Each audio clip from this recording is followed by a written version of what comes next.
So this is going to be the first flush. Drain line. Converting over to a 3 to 2 in schedule 40. It's a loose fit, but it's fairly snug inside that thing. So this will be a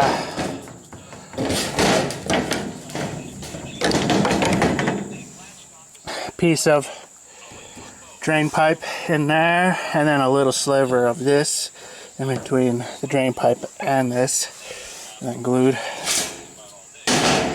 And then 2-inch, this is 3 to 2, schedule 40. Shut off valve, so when the nuclear fallout happens, I can shut off the valve and keep the water from entering the system. So, you know, I have 150 gallons of clean water. From the shut off kind of main flow will go down. 2-inch T. This T will go into the barrel. The barrel has 2 bung holes in the top, and those bung holes hold a 2-inch thread. So that'll actually be like that, going into the barrel, first barrel. The water will go down 3 to 2, 2 to 3, you know, schedule 40, and then this is drain line again, like schedule 30 or something. This is a 3 to 4, schedule 30. Gets a nice tight seal, so this will be glued.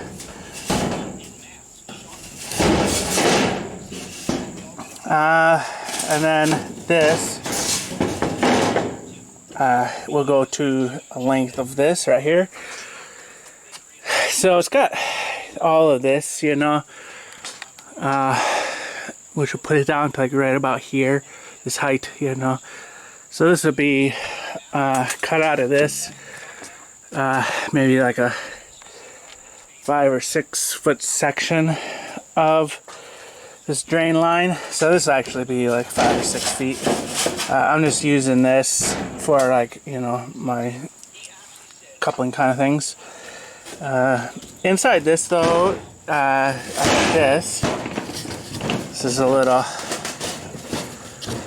foam like practice ball from the Walmarts. So this will float. At the bottom of this, I'm doing another 3 to 2. You can kind of see how it's kind of a good fit, but it's not quite. So that's why I like a little 1-inch sliver of this shoved in there. It'll hold it tight, you know, and then the glue will make the seal. So this will kind of make a compartment, you know, for that ball. And then that ball floats up until the top, 3 to 2. And this is just to keep the ball from falling down and maybe getting stuck in here, you know, because at this T. So, you know, this is a drain line. This is a drain line T, drain line bottom cap, and then drain line clean out right here. So this will be screwed on tight enough to where it slowly drains, you know. There's just like a little drip. So maybe, you know, I'll probably check it and clean it out after every flush, you know, because lizards and things, you know, one of my barrels always gets skinks in it, you know, and they drowned. So, you know, to keep animals from getting stuck in here and dying, you know, flushed in, you know, in the rain. Probably check it after each rain, but have it loose enough to where if I don't check it, it'll just automatically drain out. And then once the water fills back up, you know, it'll float the ball up until it hits this one right here, and then it'll clog, you know, the ball clogged the area, so the water will just kind of keep going, you know, out, but the ball will keep all that debris down in here. All the little floaters and things, the ball hopefully, you know, keep below. People use this mainly for bird poop. You know, there's really not a whole lot of bird poop around here. Around here, it's pollen in the spring, you know. So all these pine trees and things, you know, like your water just gets a coating of pollen. So this video is, I'm going to be putting this together.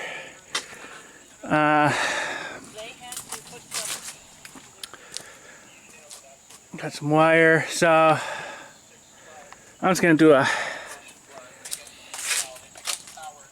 a box right there, outlet box, and what do you call it? Mounting it to the wood. Oh, and this thing will stand up right under the gutter. You know, just kind of resting on the ground. I'll probably do like a box or something, you know, or just a clamping it into the wood on the other side. I also got these. So PVC is just insane.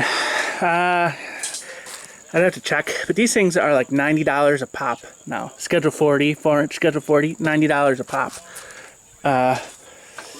You know, like, it's just insane, you know, like 15, 20, 15, you know, it's just like, these parts are crazy, you know. So the gutter drain is kind of like a 2-inch by 2-inch over there. Downspout kind of access is like a 2-inch by 2-inch square. You know, so that's why I went with 2, you know, 2-inch drain, you know, so as much water is going to go from the gutter into the barrel can fit out that. This is slightly bigger than the actual opening in the drain, so it's not going to overflow the barrel. You know, no matter how much water goes in there, it's got enough room to get out. So this is the drain line. You can't really see it from here, but we run in the drain line kind of the same thing. And then going down right here and over under, you know, digging a little trench, and then over to here. So the overflow from these barrels is gonna feed the water into that tub. So it's like every time there's a rain that overfills the barrels, it's gonna flush out that tub a little bit, you know. I will be putting bleach in the tub, but it is galvanized, so I really don't want to do too much bleach in there. But so I'll just see how well the water flushes itself out. But the whole thing is, you know, to rest and cool down. But if it's all nasty, stinky water, I'm not going to want to use it, so I'm going to just give it some bleach. I am worried about the bleach rusting, you know, the Galvy. So we'll just see how it goes, you know, and if it rusts it, it rusts it, you know.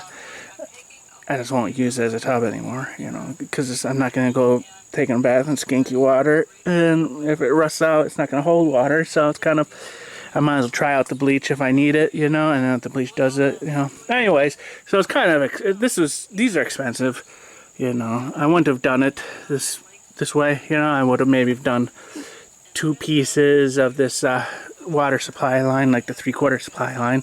That's probably as much diameter as I needed, but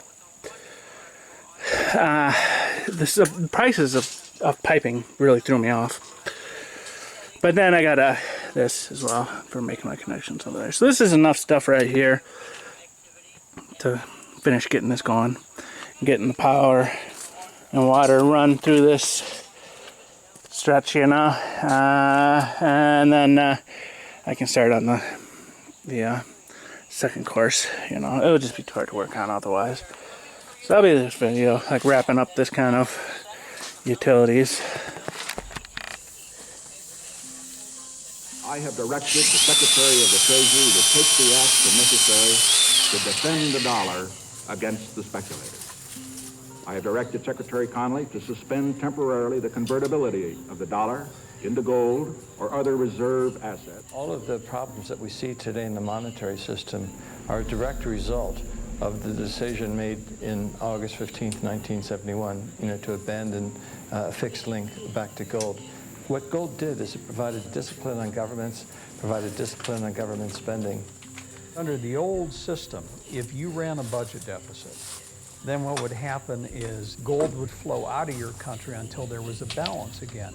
Well, without any gold backing, then countries ran perpetual deficits. So if you look at For example, this country, from 1971 on, the U.S. has never run a surplus. Ever since we went off the gold standard, it's just been perpetual stimulus. Good times, bad times, always run a deficit. What led Nixon to abandon the gold standard in 1971, and although he claimed it was temporary, he's been waiting 40 years, we're still off of it. We ran up huge deficits during the 1960s. We had the guns and butter economy where the government was both simultaneously fighting the war in Vietnam abroad. In addition, we were funding manned missions to the moon and the whole space program. We were creating more money than we had gold reserves to back it up.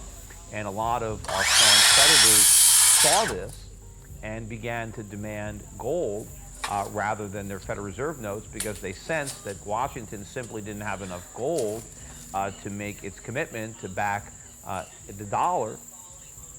By removing the link between gold and the U.S. dollar, President Nixon created a system where all currencies were backed by nothing. This is what is known as a fiat currency. Fiat currency is currency that's backed by nothing except government promises. The word fiat is a Latin word, and it basically means currency that's circulating by force. If people have confidence in that currency, and if there's enough government force, that will enable the currency to circulate for a period of time until people lose confidence in the currency. There is no nation on this planet that currently uses money. We all use currency. There will come a day when everybody knows the difference. Money is a medium of exchange, and the way it has evolved is that it's always something of intrinsic value until the modern age, when the politicians say, well, we don't need anything of intrinsic value anymore. All we need is political decree. We can say this is money, this piece of paper is money. Now money has a new characteristic. But underneath it all, there's this same concept in place that nobody ever seems to challenge, and that is that governments have a right to declare something of no value to be money, and you must accept it. That's really the problem, and it's still the problem today. It's destroying the economies of the world. With currencies no longer backed by anything real or tangible, their value was measured only in relation to each other.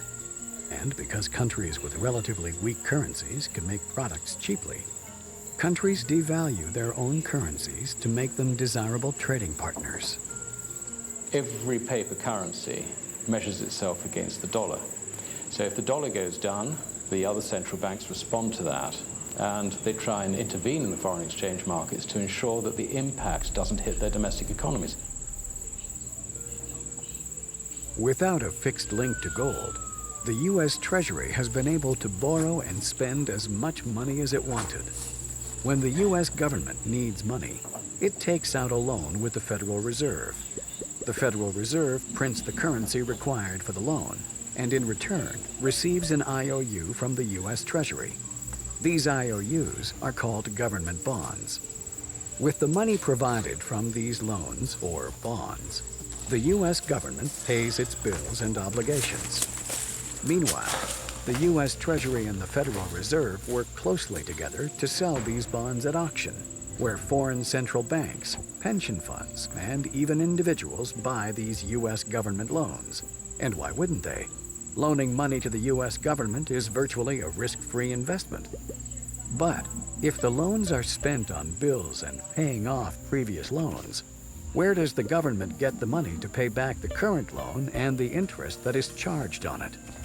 Is investing in a U.S. government bond simply one small part in a giant Ponzi scheme? The Federal Reserve System is definitely a Ponzi scheme. There's no question about it. They go through the appearance of lending money to the governments, and the governments agree to pay back the money plus interest. And so this money comes into being. They create it just for that purpose. They give it to the governments. Didn't exist before that, you understand. Central banks just make it out of nothing and click a few keys on a keyboard of a computer, and the Treasury of the United States government now has another $1 trillion that it can spend. That's where that money came from. And so that creates a liability on the part of the federal government to pay it back, plus interest. Now think about that, plus interest. Well, when it comes time to pay it back, plus the interest, they can't pay it back, and they certainly can't pay it back plus interest too. So what they do is they borrow more to cover the original loan plus the interest, and then by that time Congress wants more money anyway. So the debt just keeps going up and up and up and up. Under the current monetary system, we borrow all of our currency into existence, and we promise to pay it back plus interest. If you borrow the very first dollar into existence, and that's the only dollar that exists on the planet, but you promise to pay it back plus another dollar's worth of interest, where do you get the second dollar? The answer is you have to borrow that. It's a Ponzi scheme because you can never pay it off. It always requires that we go deeper into debt. In this business of creating money for federal governments and national governments around the world, if they didn't keep creating new money in larger and larger amounts, the whole thing would crash, because that's where the money comes from to pay off the previous loans. It's the new loans. So that's why it's a Ponzi scheme. It's a classic Ponzi scheme. In order for the U.S. economy to function, we have to borrow more and more money from the rest of the world. And the more money they loan us today, the more money they have to loan us in the future. And if they ever stop loaning, the whole thing collapses and we can't pay them back. With the creation of all this money, that dilutes the value of all of the dollars that were out there before, so that the purchasing power of the dollar gets crowded down, down, down. And we used to be able to buy a gallon of gas for 31 cents. Now it's hitting around $5. The average guy in the street is affected by inflation because of the loss of purchasing power. And as a consequence, his standard of living is declining if he can't keep up with the inflation rate.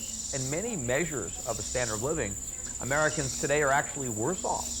You can take my grandparents. My grandmother never worked, despite the fact that my grandfather was a carpenter. And they had 8 children.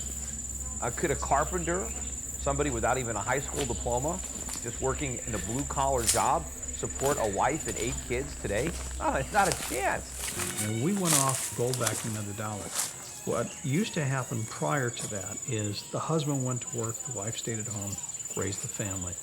Because of inflation in the 70s, the wife went to work.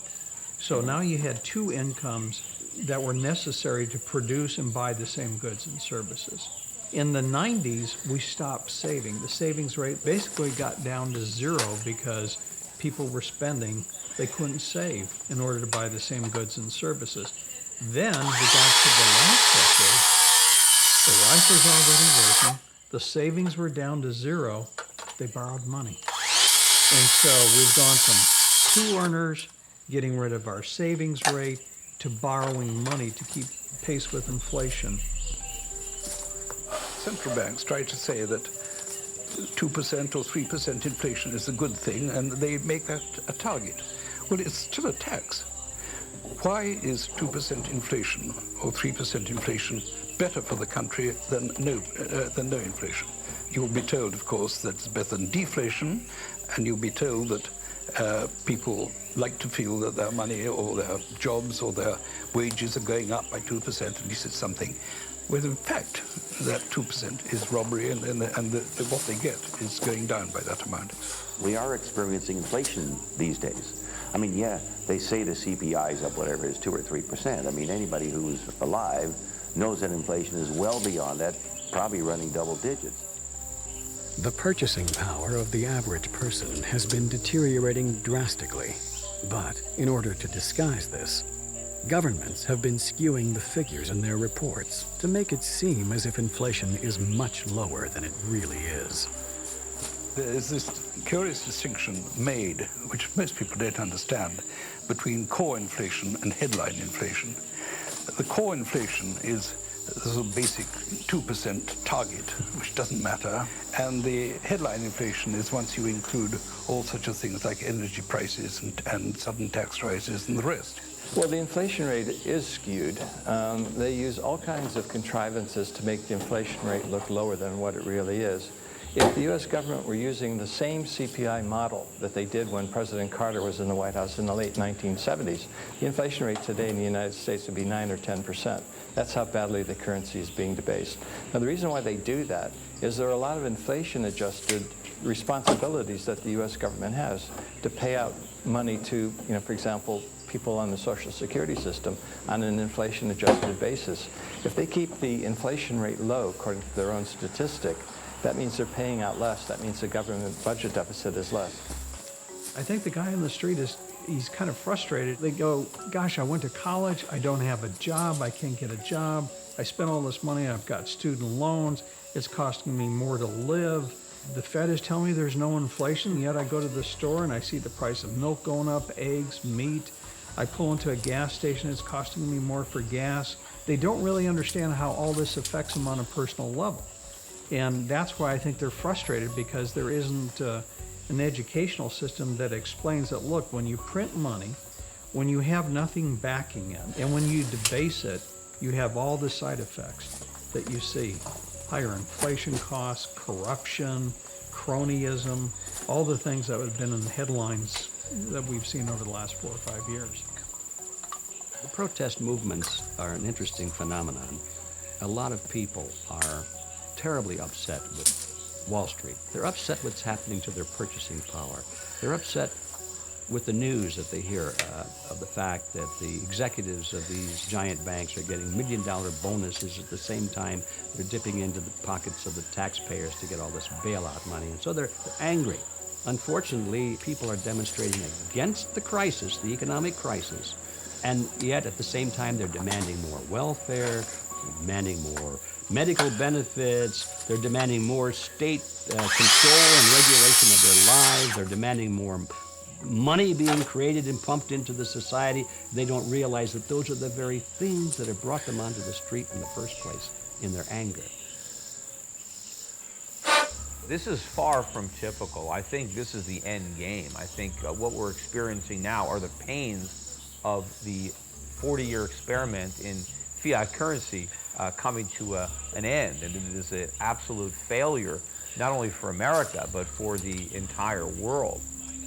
What we're seeing today is deleveraging at all levels of society. I mean, consumers are maxed out. Each succession that we had in the economy, when we went through this boom and bust period, we'd go through a bust, they would reinflate again, the economy would start up again, but we kept piling on levels of debt. And finally, we reached the point where you just can't pile any more debt.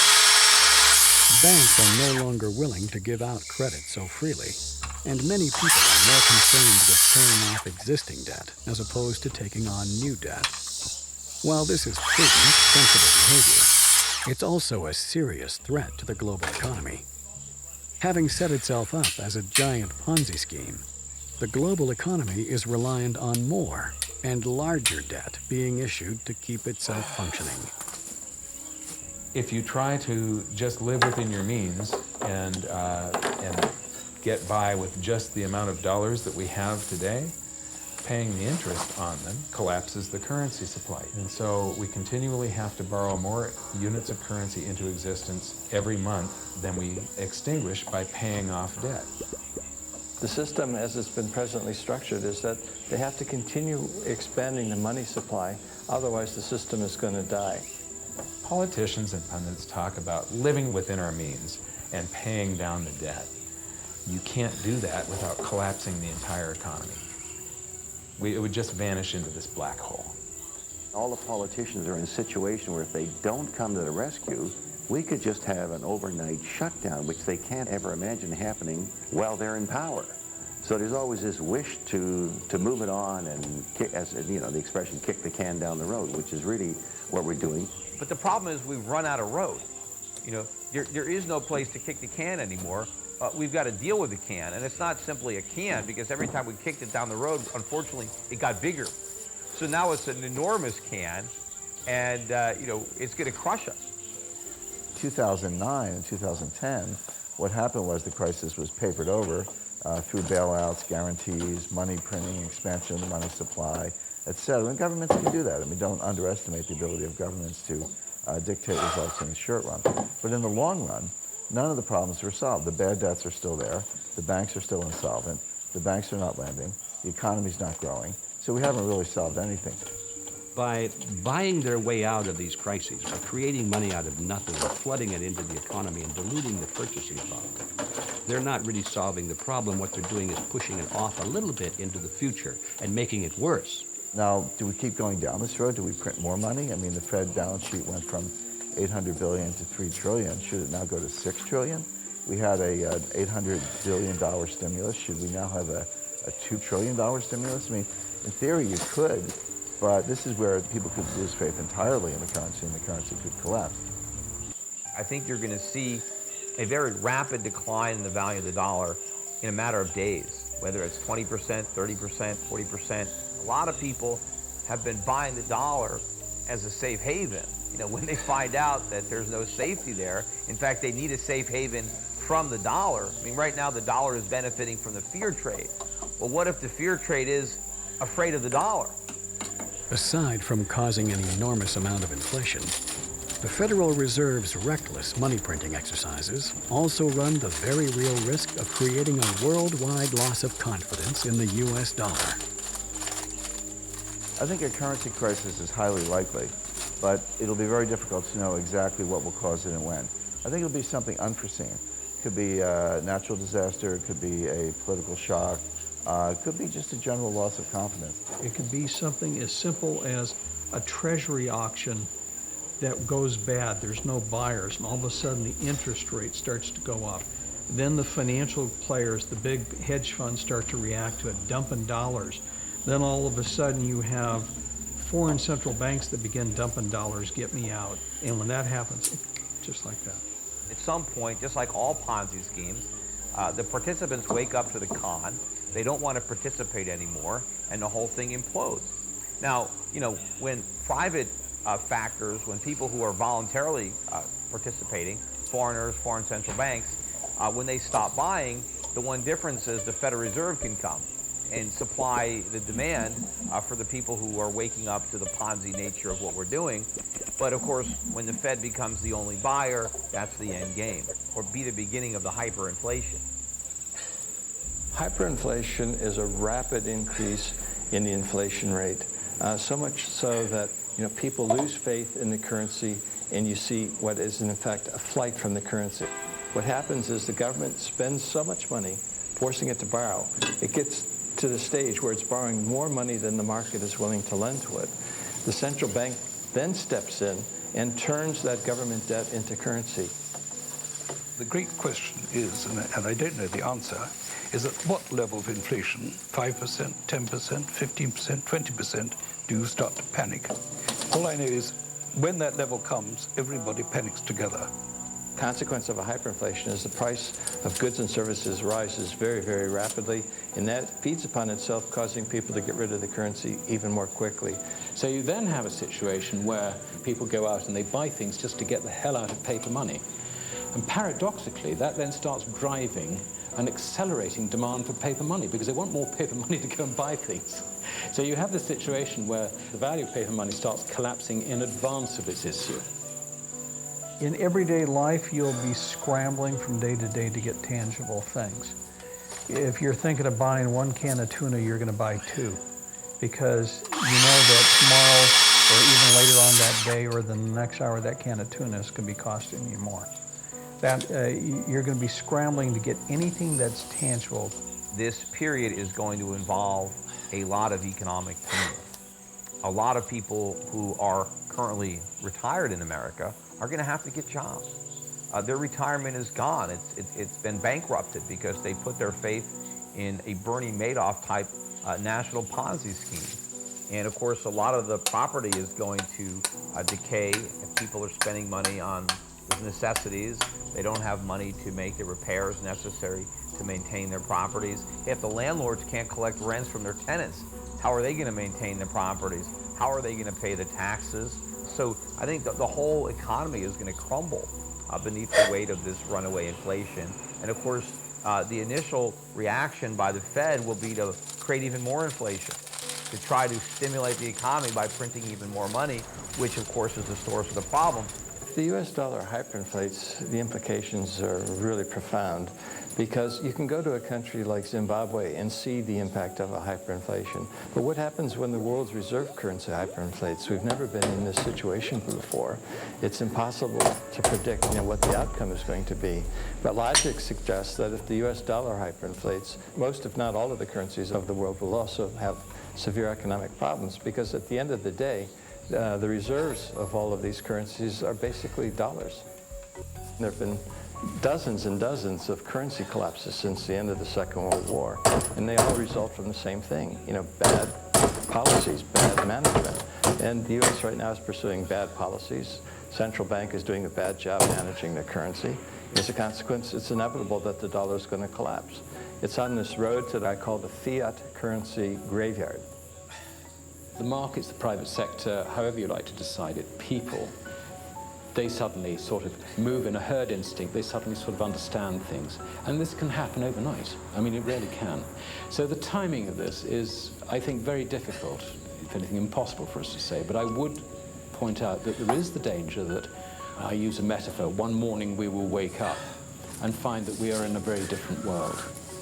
It may not be one morning, it may be a week, a month, I don't know. But when it happens, I think it'll happen quite quickly, and we won't really be able to predict when. There is a proven 100% failure rate. There is no exception to this. Fiat currencies always fail. And then 40 years ago, we tried this grand experiment where all the world's currencies became fiat at the same time, when we ended the Bretton Woods system. The world is going to have to extricate itself from this monetary system based on the dollar, because if you want to back your currency, you have to back it with something. You can't back it with nothing. I always think of that old Superman movie where the first one where Lois Lane, she falls off the top of the building and Superman catches her. And he says, I got you, don't worry, I got you. And she says, well, you got me, who's got you? Well, that's the dollar. Who's got the dollar? It's not Superman. The dollar can't fly on its own. The dollar used to be backed by gold. It was gold that had the dollar. It's like everybody has tethered their ships to the Titanic of currencies. And so we're all going to go down. There is a loss of confidence in the US dollar, and I think there will be in this decade. It's happened before, it'll just be history repeating. Then we'll probably have to go back to something that will instill confidence. And what instills confidence is gold. The only real solution is to go back to a real sound currency, real money with something behind it. It doesn't have to be gold or silver, but historically that has always been what societies have chosen through trial and error. They've tried this, they've tried that. They always wind up with gold or silver. I think that probably is a clue that it's not a bad way to go. What governments try to do is to maintain a low gold price, because by doing that, it makes the dollar look worthy of being the world reserve currency, when in fact we know the dollar is not worthy of that esteemed position because it's being so badly mismanaged by the United States. In 12 years, we've amassed nothing but evidence that supports the manipulation of the gold price. It'd be like talking about a murder trial when the jury would say guilty beyond a reasonable doubt, but you got to present each point of evidence and how it all fits together. There are numerous methods that they use to suppress the price of gold. Some are harder to prove than others, but some of them are fully reported, and that's central bank sales. We know that the central banks used to sell 400 tons every year. Well, why were they selling 400 tons? Obviously, it was the dumbest decision anyone could have made in the decade. By far the dumbest. But they did it every year, sell 400, sell 400. I mean, now, gold goes from 300 to 1,600, almost 17. Why were you selling the gold? Because they were trying to keep the price down.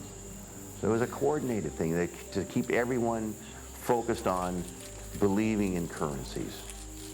Alan Greenspan, in testimony to Congress, admitted that they were manipulating the price of gold when he said, the world's central banks stand ready to lease gold in increasing quantities, meaning they were already doing it. Should the price of gold rise, meaning the target was to suppress the price of gold. So they were already doing it, and their target was to suppress the price of gold. He admitted it in testimony to Congress. One means of intervention in the gold market is the lending of gold to so-called bullion banks, and they sell it in the market. This suppresses the price as if the central banks would sell it directly. But this lending does not appear in the book of the central banks. The U.S. Treasury a few years ago changed the way they account for gold, and they're accounting for some of their receivables and their inventory as one line item. So they're accounting for what they actually have and what people owe them as the same thing. And that is basically illegal accounting. It's fraudulent. There's this competitive relationship between gold in national currencies because gold is the only competitor to a national currency. You know, gold is money, and these national currencies are money substitutes that circulate in place of gold. Fiat money gives the power to government. Real money keeps the power with the people. Because when you have real money, government is limited. It can only spend what it taxes. And the public will resist taxation. But if the government can simply print and borrow, there's a lot less resistance. And so it's a lot easier for the government to grow when it can promise something for nothing. And so that's what they do. And so gold is what protects the people from the reckless policies of government. Gold is government chaperone. The government wants to be able to do whatever it wants. Gold stands in its way. So yes, gold is an enemy of big government, but it's a friend of freedom. It's a protector of individuals from government. Gold's a competitor to the dollar. When it's going way up, it's a threat for inflation. It's a barometer of the well-being of the United States. Look at gold screaming now and the world's falling apart. So it calls attention to how bad things are. So the U.S. government has an interest, Wall Street, the politicians, to keep the price suppressed. Wall Street doesn't want you going down to a coin dealer buying gold and silver coins. They want to sell you paper. The government wants to sell you paper. So I would say it's the government and Wall Street. Gold in the hands of people is the way you control government. Governments cannot create money out of thin air. If it's gold, they can only create paper out of thin air. And if they can create paper out of thin air, they can use that paper to wage wars, or they can use that paper as a political contrivance to enrich their friends. And as a consequence, governments have been fighting gold all century long. The problem the central banks in the West now face is that they have sold an awful lot of gold to try and suppress the price of gold. They are now embarrassed by the fact that central banks, not in that original cartel, are now really very keen buyers of gold. And we're talking about the Chinese, we're talking about the Russians, we're talking about the Indians, we're talking about even Mexico. All these non-mainstream central banks, not part of, if you like, the top club members of the Bank of International Settlements, you know, the little guys in that context, they're picking up hundreds of tons of this stuff. This central bank gold, most of it sits at the New York Federal Reserve and the Bank of England. So it's in the basement of these two places, and it doesn't actually move. When a country is doing international settlement, they basically take a bar off of this pile and put it on that pile. Or they'll just change the labels, or it's just a book entry, it's accounting. Except there's been some pretty creative accounting on all this gold, and I doubt very much that I don't think all of it is there.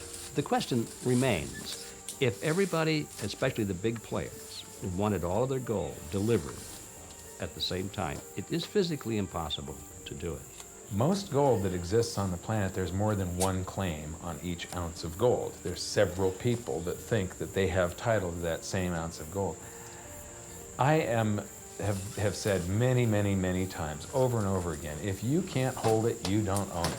The game can't go on forever because sooner or later people are going to demand their physical gold or silver, and that already is happening. It's a little similar than the Murdoch scandal here at Fox News in London, the Madoff scandal. I mean, it's a very incestuous relationship between press, big money, and the politicians. And unfortunately, these things don't get correct until they blow up. Madoff blew up. Murdoch blew up. The gold market is going to blow up, and I think will be a bigger scandal than either of them because it's a worldwide financial situation. Finally. Well, kinda. So, shower right there.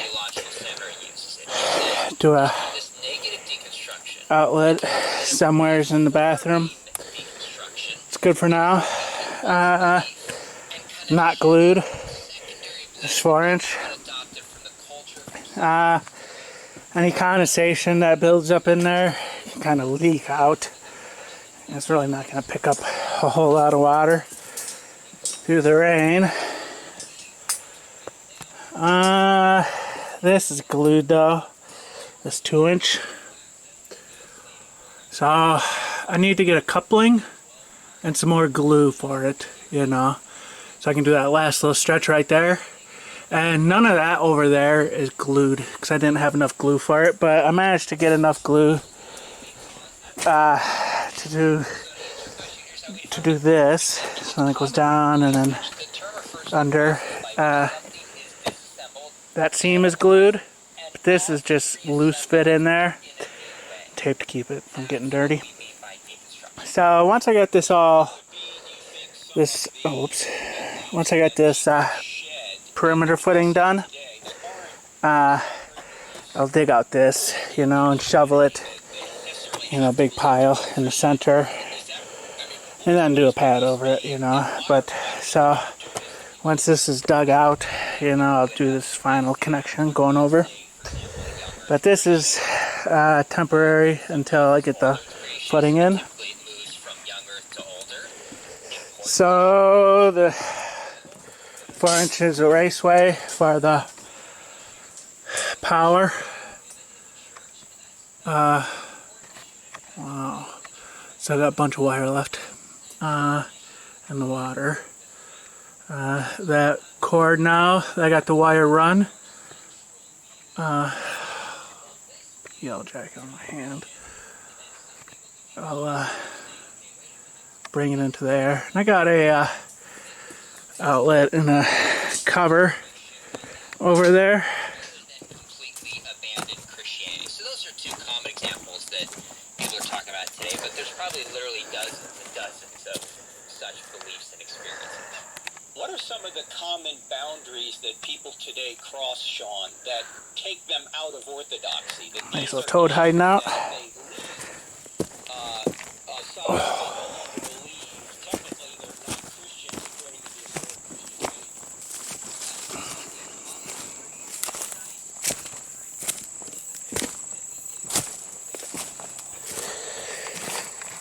So barrels are tied together with the 2 1/2-inch lines. Those are all silicone to the barrels, but the fittings themselves aren't glued yet because I need to get more glue. Same with this. So the water, I need to do a screw there. You kind of see, you know, it's like a little 2-inch square, really pretty small.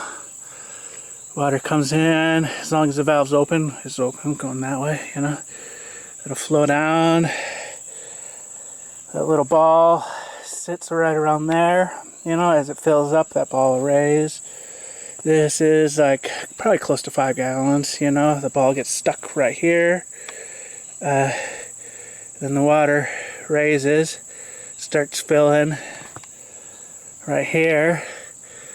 And not until it gets to that point does it come out. So, you know, the water level is going to be right here. So this valve is going to be like, you know, that'll be the water line right there. So this is all going to be underwater once this is full, you know.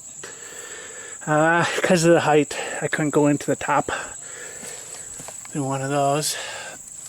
So I just went into the side. So drawback is, you know, that needs to be a watertight fitting. You know, it's siliconed, you know, but this little stretch right here isn't glued yet. I might get the glue to do that.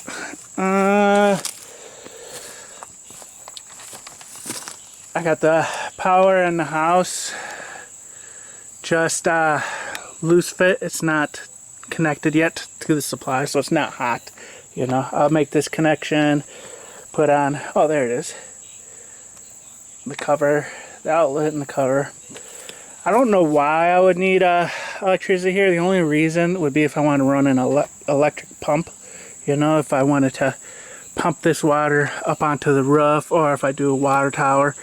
You know, so right now, this right here, whoops, that right there, is about kind of like my head level. Wait, no, that right there is about like my head level of the shower. So once the water drains down, it'll just be like a trickle unless I sit down in the shower. But, you know, otherwise it'll have 3 foot of, you know, head pressure coming out, which is still weak, you know.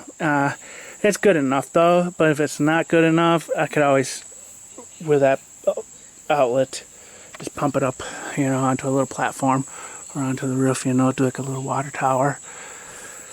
So this would be kind of like a first catchment, and then do a second catchment even higher up, but this should be fine. This is what I'm going with for now, and if I do another trip out here, you know, and I'm